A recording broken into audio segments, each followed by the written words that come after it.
बच्चों, आज हम पढ़ेंगे कुछ ऐसे सेंटेंस जिनका उपयोग हम दैनिक जीवन में करते हैं। जैसे शुरुआत तुमने की थी, या तुम्हें लेना चाहिए, मैं कुछ करना चाहता हूँ, या ठीक नहीं है, या आप मुझे कैसे जानते हैं, तुम मुझे तुम पर गर्व है, ऐसा मत करो। इस तरह के जो शब्द हैं या इस तरह के जो सेंटेंस हैं, इनका उपयोग हम दैनिक दिनचर्या में करते हैं। अब हम इनको अगर इंग्लिश में बोलेंगे तो कितना कैसे होगा ये जानते हैं। जैसे शुरुआत तुमने की थी, ठीक है। मान लीजिए किसी से लड़ाई झगड़ा हो रहा है तो कोई कहता है नहीं, मैंने लड़ाई शुरू नहीं की, तुमने शुरुआत की थी। तो यू हैड स्टार्टेड यानी शुरुआत तुमने की थी।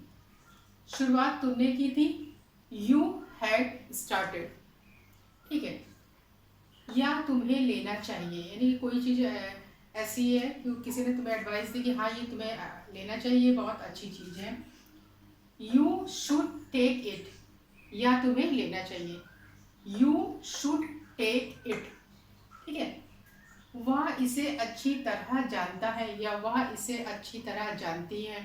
मैंने किसी व्यक्ति का परिचय देते हुए कोई बताता है ना कि मैं उसको अच्छी तरीके से जानता हूँ, तो वह इसे अच्छी तरह जानता है। तो हम कहेंगे he knows it very well. देखिए, एन के पहले जब भी के आता है तो के पढ़ा नहीं जाता है, ठीक है, उसको उच्चारित नहीं किया जाता है। तो he knows it very well, वह इसे अच्छी तरह जानता है, या वह इसे अच्छी तरह।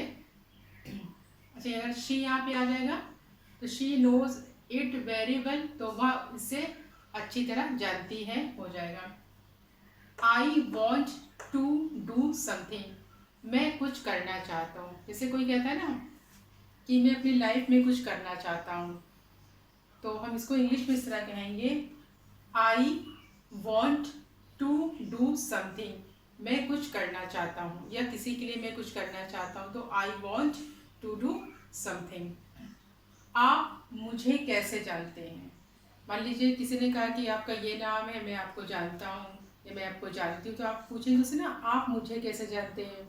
इंट्रोड्यूस कराइए इस बात को कि आप मुझे कैसे जानते हैं। तो how do you know me, how do you know me, यानी कि आप मुझे कैसे जानते हैं।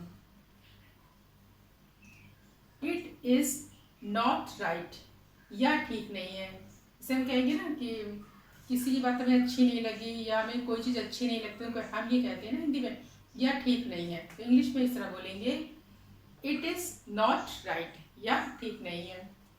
अब मुझे तुम पर गर्व है, यानी मान लीजिए आपके स्टूडेंट ने या आपके बच्चे ने कोई बहुत अच्छा काम किया, तो आप उसको कहते हैं ना शाबाशी देने के लिए कि मुझे तुम पर गर्व है। तो आप इंग्लिश में बोलेंगे, I am proud of you, I am proud of you.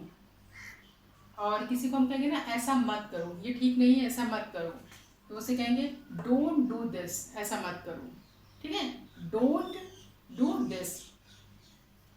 मैं सब समझ गया, या मैं सब समझ गई, तो उसके लिए I understood everything, I understood everything.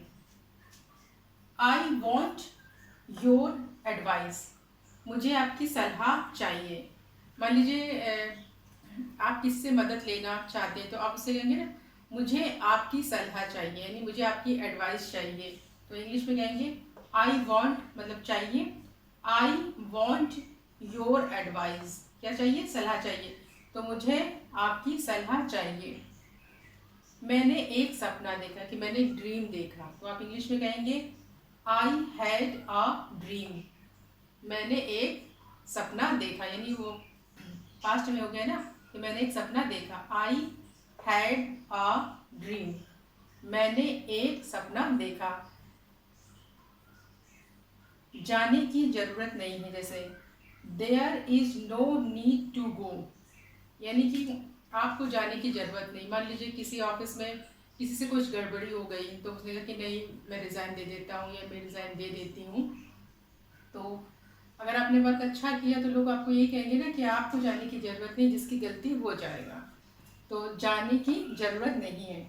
तो there is no need to go, ठीक है। खुद पर विश्वास रखो, यानी आप अपने ऊपर विश्वास रखिए। आप किसी को मोटिवेट करने के लिए कहते हैं ना, आप खुद पर विश्वास रखो। तो believe in your self, believe in your self, खुद पर विश्वास रखो। तो बच्चों ये कुछ ऐसे डेली यूज़ के सेंटेंस हैं जिनका यूज़ आप दैनिक दिनचर्या में करते हैं। आई होप ये आपको अच्छे से समझ में आ गया होगा। आप इसे प्रैक्टिस कीजिए। आप प्रैक्टिस करेंगे तो आप बेटर होते जाएंगे। Thank you so much.